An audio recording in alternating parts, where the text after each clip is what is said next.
मनोहर तामाङ जुन मेमे माझे हाम्रो यहाँको योजना माझा हुनुहुन्थ्यो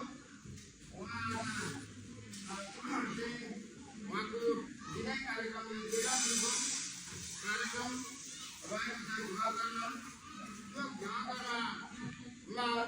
हाम्रो यो तामाङको संस्कार अनुसार त्यसपछि बौद्ध धर्म संस्कार अनुसार हामीले यहाँ विवाह गर्न सुरु गर्न लागिरहेका छौँ।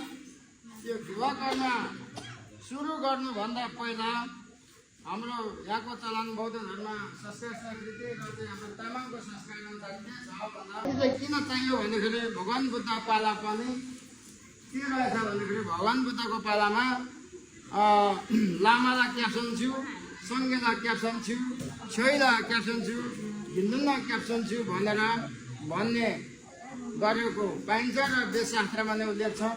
त्यो अनुसारले हामीले चाहिँ आज यो संस्कारलाई यो धर्मलाई रीतिथितिलाई हामी सञ्चालन गर्न लागिरहेका छौँ। जस अनुसार अहिले हामी गान्धा ताम्बाको रिम थिम अन्तर्गत 9 सदस्यीय समिति गठन गर्दैछौँ।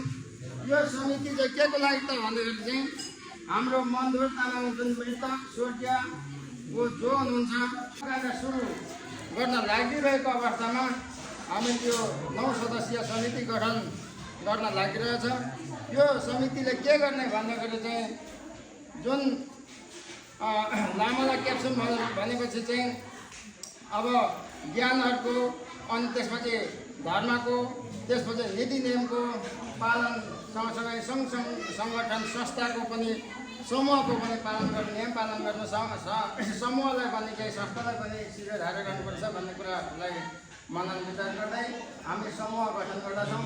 त्यो समूह व्यवस्थापन समिति हो, यो कार्यक्रमको व्यवस्थापन समिति हो। यो कार्यक्रमको व्यवस्थापन समितिमा त्यसपछि बन्धो हाम्रो संस्कारमा बन्ध पनि चलाउने चलन छ। अनि बन्धले चाहिँ अब फेरि यहाँको चाहिँ देवी देवता सिँढी खानी माने सबैलाई चाहिँ यसो हन्तुमा राख्ने यहाँ अप्ठ्यारो साह्रो गाह्रो बित्न बाधाहरू केही नहोस् भनेर हामीले गर्ने हो। त्यसैले बन्धलाई चाहिँ नजिकको हुन्छ। त्यसैले बन्ध पनि हाम्रो यहाँ हुनुहुन्छ दुर्गा बहादुर बन्धन बन्ध हुनुहुन्छ। नमस्ते गरिदिनु अनुरोध गर्दछु परिचय। र त्यसपछि बन्धपछि अर्को कठौके